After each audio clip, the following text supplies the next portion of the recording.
नमस्कार मैत्रिणींनो, माझं नाव आहे मोनिका आणि माझ्या यूट्यूब चॅनलवर तुम्हा सर्वांचं पुन्हा एकदा खूप खूप स्वागत आहे.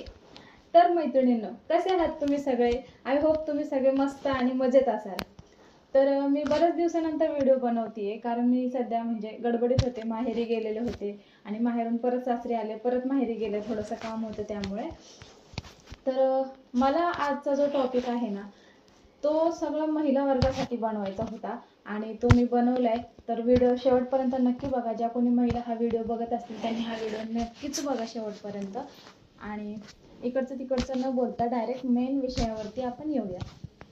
तर झाला विषय असा की समजा एक मुलगी आहे हां, आणि तिला तिच्या सासरच्यांकडून छळ केला जातोय आणि ती मुलगी एकतर म्हणजे स्वतः ॲडजस्ट करत राहते की जाऊ दे, आज चांगलं होईल, उद्या चांगलं होईल, परवा चांगलं होईल, मुलं झाल्यावरती चांगलं होईल किंवा काय हे ते, या सगळ्या गोष्टींचा विचार करून ती स्वतःला शांत ठेवत असते आणि जे काही अत्याचार, जे काही छळ चाललाय तो सहन करत असते. ह्याच्या मागचं मेन कारण काय माहिती आहे का? सहन करण्यामागचं त्या आहेत आपल्या आया किंवा आपल्यापेक्षा ज्या वयस्कर बायका आपल्या घरात आपल्या रिलेटिव्हजमध्ये आहेत त्या. ते कसं, आता काही महिलांना राग येईल की मोठ्या महिलांना ही अशी बोलते किंवा आपल्याच आईबद्दल ही अशी बोलते किंवा काय. मी माझ्या आईबद्दल नाही बोलत आहे, पण ज्या कोणी आया असं सांगत असतील आपल्या मुलीला त्यांच्याबद्दल फक्त बोलते. म्हणून सगळ्यांनी गैरसमज करून घेऊ नका की मी सर्वच महिलांना एकत्रित बोलते म्हणून. तर माझं बोलण्याचा अर्थ व्यवस्थित समजून घ्या आधी. काही महिला काय करतात माहिती आहे का? आई असू दे, बहीण असू दे किंवा कोणीही मोठी व्यक्ती, मुलीला जर तिच्या सासरी त्रास होत असेल तर ती त्या मुलीला हे नाही सांगत की तू खंबीरपणे उभी राहा, आम्ही तुझ्या पाठीशी आहोत. त्यांनी जरी काही म्हणजे निर्णय घेतला किंवा तुला घराबाहेर केलं किंवा काय, तर आम्ही आहोत, तुझं घर आहे आणि तुला आम्ही आयुष्यभर सांभाळू शकतो वगैरे असं न बोलता काही महिला काय करतात, उलट मुलीलाच बोलतात की म्हणजे आमच्या नशिबी तर असं होतं आणि आम्ही तर एवढं सहन केलं आणि आम्ही तर एवढा सासुरवास काढलाय, तर तू नाही सहन करू शकत का? किंवा तुला काय झालंय सहन करायला, आणि आता तर 1 वर्ष झालंय, मुलं वगैरे झाल्यावर सगळं नीट होईल वगैरे वगैरे. म्हणजे मला एक गोष्ट कळत नाहीये की तुम्ही ज्या मोठ्या महिला आहात, तुम्ही जो त्रास काढलाय, तुम्ही जे सहन केलंय, ठीक आहे, ते सगळं सहन केल्यानंतर तुमच्या बाबतीत सगळं व्यवस्थित झालं असणार, पण ते प्रत्येक मुलीच्या बाबतीत होईल असं नाहीये ना. समजते का मी काय म्हणते ते? ॲडजस्ट, फक्त ॲडजस्ट हा शब्द फक्त म्हणजे एकदम छोटासा शब्द वाटतो की फक्त ॲडजस्ट तर करायचं आहे, पण ते ॲडजस्ट एखाद्यासाठी खूप मोठी गोष्ट असू शकते. आता रिसेंटली एक केस माझ्यासमोर आली होती, म्हणजे सगळ्यांनाच माहिती आहे, इंस्टाग्रामवर इकडे तिकडे सगळीकडेच त्याची चर्चा झाली होती. दीपिका नागर म्हणून एका मुलीचं नाव होतं. वर्षभर पण साधारणतः 7-8 महिने तिच्या लग्नाला झाले असतील. तर तिच्या सासरच्यांकडून तिला छळ केला जात होता आणि ती तिच्या माहेरी सांगत होती का नव्हती एवढं काही क्लिअरली सांगितलं नाही, पण थोडंफार तिच्या आईवडिलांना आयडिया होती की आपल्या मुलीला सासरी त्रास दिला जातोय. तिला पैशांवरून म्हणजे दहेज, आपण म्हणतो ना ते हुंडा वगैरे, हुंडा देतात त्याच्यावरून त्रास दिला जात होता की तुझ्या वडिलांकडनं पैसे आण किंवा मग गाडी आण वगैरे हे ते. तर ती ते सगळं म्हणजे ॲडजस्ट करत होती की जाऊ दे, आज मागतं ते उद्या मागतील, परत शांत होऊन जातील. असं करत करत तिने 5-6 महिने काढले आणि शेवटी तिचा मृत्यूची बातमी समोर आली आणि असं सांगितलं गेलं की तिने सुसाईड केले म्हणून. पण तिचं जेव्हा बॉडी जेव्हा भेटली, त्या बॉडीवरती हाडमार केल्याचे निशाण होते. पोटामध्ये असं पूर्ण म्हणजे असं छिद्र पडलेलं होतं, जसं काही कोणीतरी अशी म्हणजे आरपार सळई घुसवलेली आहे. आणि म्हणजे हे जॉईंट्सवरती वगैरे आणि पायावरती, मांडीवरती असे काळे निळे असे मोठे मोठे डाग पडलेले होते, जेणेकरून म्हणजे स्पष्ट कळते की तिला कोणीतरी म्हणजे अब्यूज करत होतं, मारहाण करत होतं तिला. तर मला हे सांगायचं आहे की तिचा जीव जाईपर्यंत म्हणजे तुम्ही लोक करताय काय? हे का होतंय? ह्याचं कारण ती मुलगी किंवा तिचे सासरचे नाहीत. हे होतंय कारण का तिला आपण ॲडजस्ट करायला सांगतोय. तिचे घरचे म्हणजे तिचे सख्खे आई वडील असोत किंवा इतर कोणी रिलेटिव्ह असो, ते तिला हे सांगण्याचा प्रयत्न करतात की म्हणजे तू ॲडजस्ट कर. म्हणजे फक्त दीपिका नागरचं असं झालंय म्हणून मी सांगत नाही, इतर बऱ्याचशा महिला आहेत ज्यांना त्यांच्या सासरकडनं छळ केला जातो, हुंड्यासाठी किंवा इतर कुठल्या गोष्टीसाठी त्रास दिला जातो, पैशांसाठी त्रास दिला जातो किंवा विनाकारणही काही लोक म्हणजे त्रास देतच राहतात. तर मग त्या महिलांनी कितपत ॲडजस्ट करायचं आहे आणि का करायचं आहे ॲडजस्ट? आणि मेन गोष्ट म्हणजे काय माहिती आहे का? तुम्ही मुलींना ना लग्न करायचं म्हणून तुम्ही तिला लग्नाच्या आधी जी नाही ती सगळी घरातली कामं शिकवता, तिला स्वयंपाक बनवायचं पहिल्यांदा शिकवता, तिला घरातले धुणी भांडी झाडू हे सगळ्या गोष्टी शिकवता. तिला शिक्षण सुद्धा देतात, मी नाही म्हणत नाही. पण पण तुम्ही तिला ॲडजस्ट करायला लावता. का? म्हणून एकतर तिनेच दुसऱ्यांच्या घरी जायचं, परत तिनेच घर सोडायचं स्वतःचं, आणि एवढं सगळं सॅक्रिफाईस करून, एवढा सगळा त्याग करून शेवटी मग तिलाच ॲडजस्ट करायचं. का? म्हणून काय गरज पडली ॲडजस्ट करायची? तुम्ही धुणी भांडे आणि स्वयंपाक वगैरे शिकवण्यापेक्षा ना तिला स्वतःच्या पायावरती उभं करा.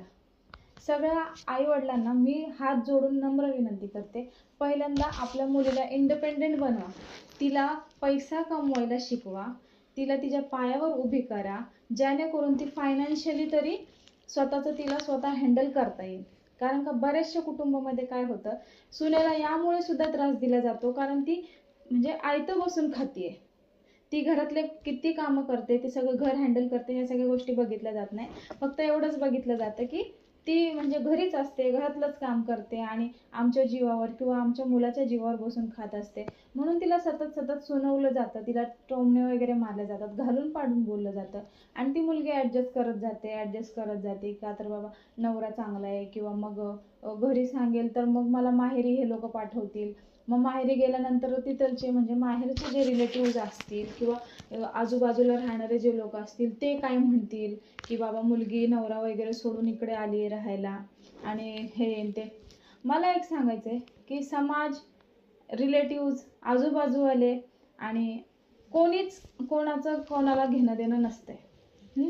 लोक फक्त बोलायला येतात, पोसायला नाही, ही गोष्ट खरी आहे.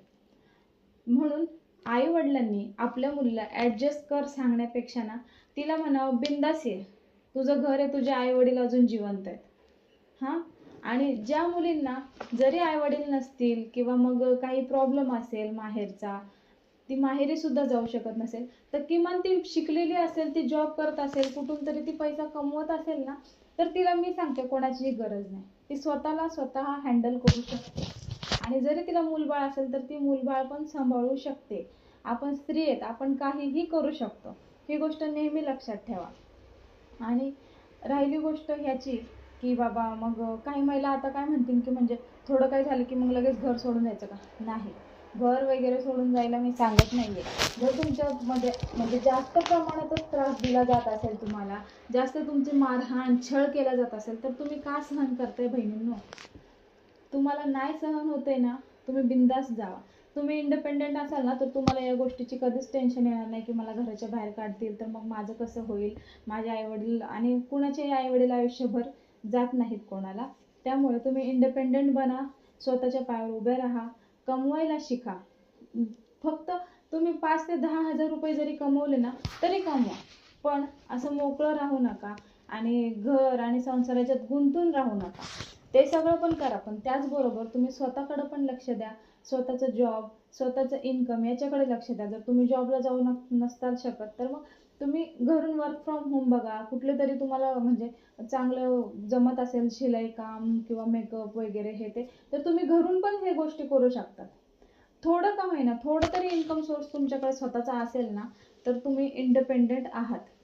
आणि मला ह्या व्हिडिओमधून हेच सांगायचं होतं की सासरच्यांचा छळ वगैरे हे ते सहन करणं आता सोडा, कुठेतरी थांबायला पाहिजे. आणि ज्या आईवडील, जे समाजातले लोक, जे रिलेटिव्ह जे काही आहेत ना, त्यांनी पण आता थोडासा बदल घडवून आणा स्वतःमध्ये. नुसतंच आम्ही सहन केलं तर म्हणून तू पण सहन कर, आम्ही तर मार खायचो, आम्ही तर सासू सासऱ्यांचा पण मार खाऊन राहिलो, पण आम्ही घर सोडून नाही गेलो कुठे, आणि वगैरे वगैरे, ह्या असल्या गोष्टी आता शिकवणं बस करा. आतापर्यंत केलं ना, ठीक आहे ना, आता इथून मागेपर्यंत तर आपल्या आईवडिलांनी सहन केलं आणि तेच आपण पुढे नेतोय. म्हणजे तुम्ही स्वतः एक महिला असून, पुरुषांचं तर बाजूलाच राहिलं, तुम्ही स्वतः एक महिला आहात आणि जर तुमच्या मुलीला सासरचा त्रास होत असेल तर तुम्ही समाजाचा विचार कराल का तुमच्या मुलीचा विचार कराल? आधी हा विचार आधी तुम्ही तुमच्या डोक्यात आणा. आणि तुमची मुलगी जरी म्हणजे कोणी कुठलीही मुलगी असू दे, ती आई वडिलांना, जरी मुलगा नसेल ना तरी ती मुलगी सुद्धा आई वडिलांना सांभाळू शकते. म्हणून असा विचार तर बिलकुल करू नका की मुलगी आहे आणि ती कसं काय इथे राहील आणि ती कसं काय आम्हाला सांभाळेल वगैरे हे ते. आपल्या मुलीला स्ट्रॉंग बनवा, तिला हिंमत द्या. तुम्ही तिच्या त्रासाच्या काळात तिला हिंमत द्या. तिला सांगा की मी आहे म्हणून, आम्ही तुझ्या पाठीशी आहोत म्हणून, तेव्हा तिला सुद्धा थोडीशी हिंमत येईल ना. तुम्ही जर तिला हे सांगाल की आम्ही पण ॲडजस्ट केलं होतं आणि आमचं आतापर्यंत असंच चालत होतं आणि आम्ही एवढी एवढी वर्ष त्रास सहन केला, आम्ही एवढा एवढा मार खाल्ला, आम्ही ह्यांचं ऐकलं, आम्ही त्यांचं ऐकलं, पण आम्ही सासर सोडून कधी आलो नाही, हे सगळं बोलणं थांबवा आता. कुठेतरी हे थांबायला पाहिजे की नाही.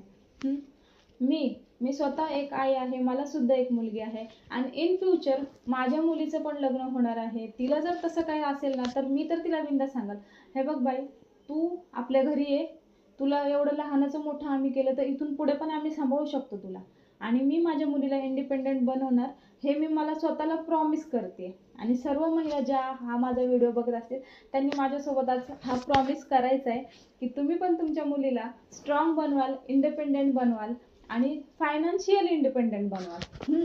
आणि हिंमत, असं म्हणजे हिंमत हारायची नाही, ही गोष्ट तिला लहानपणापासून शिकवायची.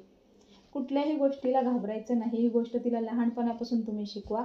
मी सुद्धा शिकवते आणि मी स्वतः देखील तशीच आहे. हां, माझ्या आईने पण खूप त्रास सहन केला आहे आणि तिच्या बाबतीत जे काही घडलंय ते सुद्धा तिने मला सांगितलं, पण ती मला हे कधीच म्हणाली नाही की तू पण ॲडजस्ट कर आणि तू पण माझ्यासारखं म्हणजे आयुष्य काढ वगैरे, हे ते नाही. तिने मला सांगितलंय, जिथे तुझं चुकत नाही तिथं झुकायचं नाही, बिनधास्तपणे ठामपणे उभं राहून बोलायचं, कोणालाही घाबरायचं नाही, कारण तुझे आई वडील अजून जिवंत आहेत. आणि जरी आई वडील नसतील, एखादी स्त्री अशी असू शकते की जिचे आई वडील या जगात नसतील, ती एकटीच असेल, तिच्या माहेरचं कोणी नसेल, तिला कोणी आधार नसेल, पण ती जर इंडिपेंडेंट असेल ना, तर तिला कुणाचीही गरज लागणार नाही. त्यामुळे हा व्हिडिओ खूपच लॉंग होतोय. ह्या व्हिडिओमध्ये मला जेवढं बोलता आलं तेवढं मी बोलले. आणि माझे सगळे व्हिडिओ हे स्क्रिप्टेड नसतात, कसलीही स्क्रिप्ट मी करत नाही. माझ्या मनात जे असतं, माझ्या डोक्यात जे असतं ना, ते हाय असं मी म्हणजे उतरवते माझ्या व्हिडिओमध्ये. तुम्हाला जर माझे हे व्हिडिओ आवडत असतील तर व्हिडिओजला लाईक करा, चॅनलवर नवीन असाल तर चॅनलला सबस्क्राईब करा. आणि हो, असंच मी व्हिडिओ आता कंटिन्यू टाकत जाईल, त्यामुळे व्हिडिओ शेवटपर्यंत नक्की बघत जावा. आणि अशाच कोणी तुमच्या महिला मैत्रिणी असतील तर त्यांना पण व्हिडिओ शेअर करत जावा, जेणेकरून माझ्या चॅनल सपोर्ट होईल. माझं सुद्धा चॅनल नवीनच आहे आणि माझे व्हिडिओ तुम्हाला आवडले असतील तर असंच मला सपोर्ट करत राहा. आणि माझ्या या जर्नीमध्ये, माझ्या ह्या यूट्यूबच्या प्रवासामध्ये माझ्यासोबत तुम्ही मला सर्वजण हवे. त्यामुळे एवढंच मी आता बोलून माझं हे टॉपिकवरचं बोलणं संपवतीये आणि भेटूयात अशाच एका अनेक म्हणजे असलाच एक नवीन काहीतरी टॉपिक मी तयार करेल आणि त्याच्यावरती सुद्धा बोलेल. कारण का जे रिअल लाईफमध्ये घडतं ना, तेच मला सांगायला आवडतं, तेच मला बोलायला आवडतं. मनगढंत मला सांगता येत नाही आणि मनगढंत मला बोलायलाही आवडत नाही. जे खरी हकीकत आहे त्याबद्दल मला बोलायला आवडतं आणि मी ते नेहमी बोलत राहील. आणि तुम्ही माझे व्हिडिओ असंच पाहत राहा. तोपर्यंतसाठी धन्यवाद. Bye bye.